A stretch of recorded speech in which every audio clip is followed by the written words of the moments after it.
Yo, what's up and welcome back mga kawiti and mga kawitness. So, we called it guys, from 87,000, tumama siya sa resistance, tulad nga yan, kaya nang sinatawag na resistance. Tapos, bumaba na siya dito sa support natin. So, we're back at 84,000 once again.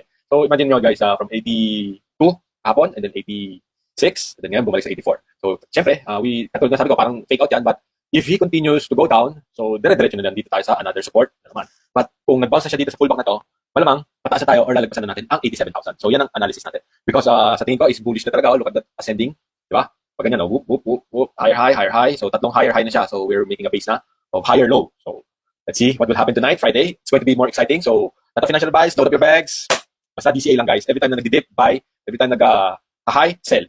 Buy high. Okay, so coins.ph, 4.8 million. Kahapon nasa 4.9 million na tayo. So, sana itong support na to is a strong support so we can bounce back higher than 4.9 and then eventually we can break the 5 million mark. So, let's see tonight. It will be a little bit volatile para sa next week na kabanata natin. And I hope this is really a bullish trend na, a bullish momentum. So, let's see. So, tomorrow, if I have time, I'll still report and update you. So, if you like the channel, please like, share, and subscribe. The Wit Style.